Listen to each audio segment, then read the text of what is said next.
بس آپ توجہ کریں. اسی طرح یہ شخصیت عمرو بن قیس اور اس کا چچا زاد بھائی ہے، یہ دونوں آئے ہیں. اب دونوں نے آ کے امام حسین علیہ السلام سے ملاقات کی. امام نے ان کو بھی دعوت دی، کہا کہ میں جا رہا ہوں. اور پھر جب انہوں نے انکار کیا، کہا کہ ابھی ذرا گھر میں مسائل ہیں. اور پھر اس نے پہلے تو انکار کیا، لیکن پھر اس کے بعد جب جملہ یہ امام نے کہا تو اس کے بعد یہ شامل ہوا امام کے ساتھ، لیکن شرط کے ساتھ. کیا شرط تھی یہ توجہ سے سنیں. امام نے اس کو کہا انطلقا فلا تسمعا لی، یہ امام حسین علیہ السلام کہہ رہے ہیں.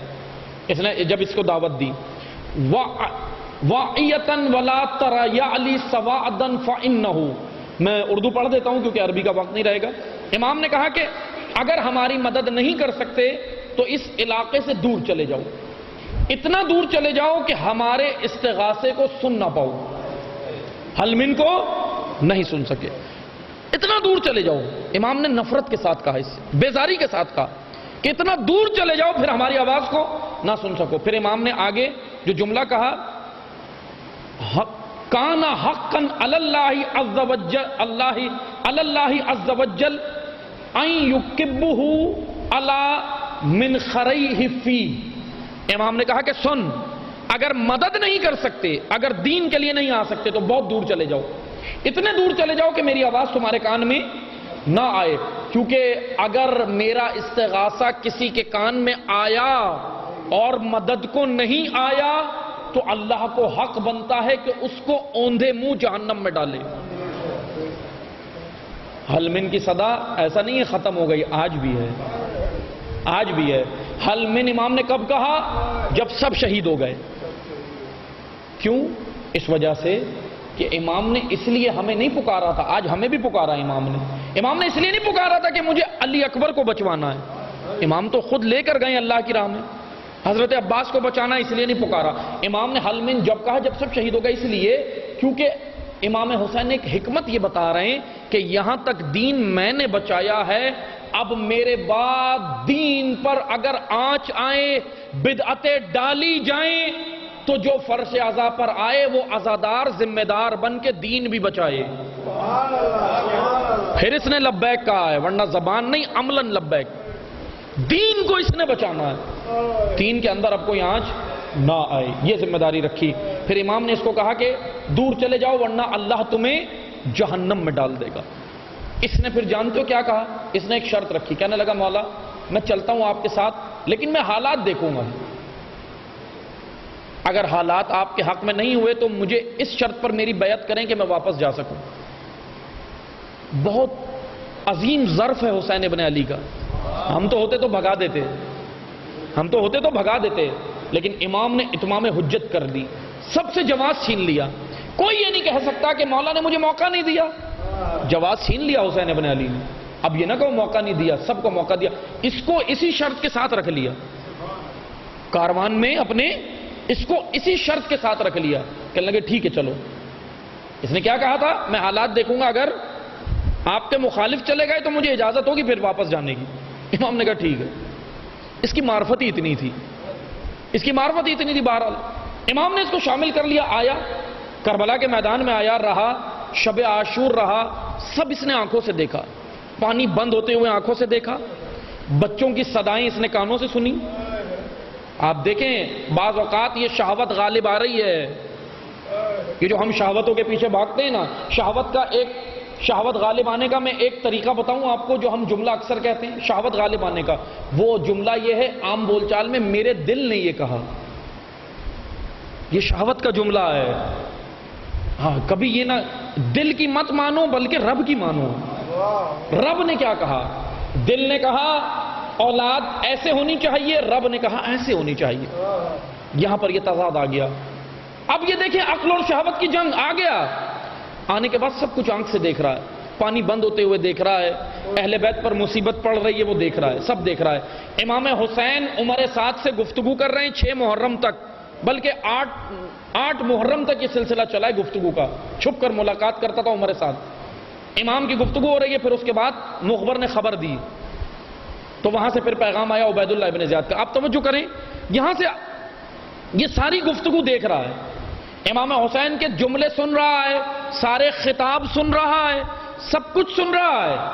پھر اس کے بعد جب عاشور کا دن آیا، تمام اصحاب اس کے سامنے شہید ہوئے ہیں، تمام اقربا سامنے شہید ہوئے ہیں، اقربا کی بھی شہادت ہو گئی۔ بعض مورخین یہ لکھتے ہیں مقاتل میں یہ کہ اقربا کی بھی شہادت اس نے دیکھی ہے، حضرت عباس کی شہادت بھی اس نے دیکھی، کیونکہ امام نے اس کو اس لیے میدان میں نہیں بھیجتے، یہ شرط کے ساتھ آیا تھا۔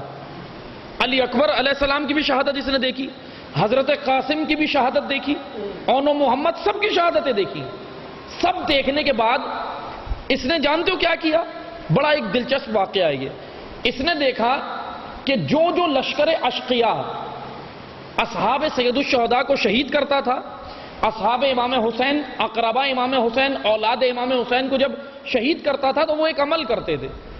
یہ دیکھ رہا تھا کہ یہ کیا عمل ہو رہا ہے۔ وہ یہ کرتے تھے، جس شہدائے کربلا میں سے جس شہید کو شہید کرتے تھے، اس شہید کرنے کے بعد اس کے گھوڑے کی ٹانگیں بھی کاٹتے تھے، اس جانور کی ٹانگیں بھی کاٹتے تھے۔ یہ عمل دیکھ رہا تھا۔ اس نے پہلے ہی اپنا گھوڑا خیموں کے پیچھے باندھا، اس نے تیاری کی ہوئی تھی نکلنے کی، پہلے ہی اس نے اپنا گھوڑا خیمے کے پیچھے باندھا، وہاں پر باقاعدہ اس نے باندھ کر رکھا، اور پھر یہ عمل دیکھ رہا تھا۔ لیکن جب سید الشہداء آخر میں تنہا بچے، اس نے حلمن کی صدا سنی، حضرت حتیٰ کہ بعض مثلا مقاتل میں یہ بھی لکھا کہ حضرت علی اصغر کی بھی شہادت دیکھی ہے، اتنے چھوٹے بچے کی بھی شہادت دیکھی ہے۔ سید الشہداء پر یہ مصیبت کا عالم اس نے دیکھا۔ اس کے بعد کیا کہتا ہے؟ اس کے بعد امام حسین کی خدمت میں آتا ہے، حضرت علی اصغر کی شہادت کے بعد آتا ہے اور کہتا ہے کہ مولا اب مجھے حالات آپ کے لیے نظر نہیں آ رہے، مجھے اجازت دیں، آپ کو شرط تو یاد ہے نا؟ امام حسین علیہ السلام نے اس کا چہرہ دیکھا اور کہا کہ تو آزاد ہے، تو آزاد ہے۔ آپ دیکھیں، اس نے اپنا گھوڑا لیا، سوار ہوا۔ ایک تو وہ شتربان تھا، جو اونٹ کرائے پر دیتا تھا وہ بھی ایک شخصیت ہے، اس کا کردار الگ ہے۔ جو اونٹ کرائے پر دیتا تھا وہ تو رینٹل تھا، وہ تو رینٹ پر اونٹ دے کر شامل ہوا تھا۔ آخر میں عصر عاشور اپنے رینٹ لے کر گیا ہے، پیسے باقاعدہ لے کر گیا ہے، پیسے نہیں چھوڑے۔ اس شتربان نے بولا، اس اونٹ کرائے پر دینے والے نے کہا کہ آپ مجھے شہید ہونے والے، مجھے یہ لگتا ہے، سب گئے، اب آپ مجھے ذرا یہ میرا حساب کتاب کر دیں، مجھے جانا ہے۔ امام نے اس کا حساب کتاب بھی کیا اور بتایا بھی کہ اس راستے سے نہیں، فلاں سے جانا، لیکن وہ پھر بھی اسی سے گیا۔ اس کا انجام یہ ہوا کہ راستے میں لٹ گیا، ڈاکو نے اس کو قتل بھی کر دیا، کچھ نہیں بچا، نہ دنیا نہ دین۔ ادھر اس کا واقعہ، اب یہ تو رینٹل نہیں تھا، یہ تو کرائے پر نہیں آیا تھا اونٹ دے کر۔ اس نے کیا کیا؟ اس نے بھی امام سے اجازت لی، امام نے کہا کہ بیعت تم سے اٹھا لی میں نے، جاؤ۔ اس نے اپنا گھوڑا نکالا، گیا، اس کے پیچھے آئے، اس کے پیچھے تقریباً 15 سے 20 افراد نے اس کا پیچھا کیا لشکر اشقیاء میں سے۔ ادھر سے پھر جب اس کو روکا گیا، فرات کے کنارے ایک گاؤں تھا، وہاں تک یہ پہنچا، وہاں اس کو روکا گیا، وہاں پر 3 افراد نے اس کو پہچان لیا کہ یہ فلاں قبیلے سے۔ اس کے بعد انہوں نے ان سے کہا، سفارش کی کہ اس کو چھوڑ دو، یہ مثلا یہ ہمارے قبیلے کا ہے، یا اس کے قبیلے کے لوگ، قبیلہ پرستی تھی کیونکہ، بہرحال اس کو چھوڑ دیا گیا اور یہ چلا گیا۔ اب آپ مجھے بتائیں عزیزان محترم، یہ سارا واقعہ بتانے کا مقصد یہ ہے کہ یہ ہے شہوت، یہ ہے شہوت۔ شہوت اتنی غالب ہے کہ عقل اتنی مغلوب ہو گئی، امام کی مصیبت سامنے دیکھ رہا ہے، سامنے سب کچھ دیکھ رہا ہے۔ کتنا بڑا یہ کردار ہے ہمارے لیے سمجھنے کے لیے۔ کربلا ختم ہو گئی؟ کربلا ختم نہیں ہوئی، کربلا شروع ہوئی ہے۔ 61 ہجری شروع ہوئی ہے، حق و باطل کی جنگ شروع ہوئی ہے۔ آج کردار ترما بن عدی یہ بھی موجود ہیں، عمرو بن قیس کا کردار بھی یقیناً ہوگا، عمر سعد کا کردار بھی ہوگا۔ جب یہ سارے منفی کردار ہیں تو خدا مثبت کردار بھی تو مانگ رہا ہے، خدا کردار حر بھی تو مانگ رہا ہے، خدا کردار مسلم ابن اوسجہ بھی تو مانگ رہا ہے، خدا کردار زہیر ابن قین بھی تو مانگ رہا ہے۔ کربلا کردار سازی کی جنگ ہے، کردار بنانے کی، آنے کی۔ کربلا وہ میدان ہے کہ یہاں کردار کے بغیر آیا ہی نہیں جا سکتا، زبان سے دعووں سے امامت کا ساتھ نہیں دیا جا سکتا۔ عزیزان محترم،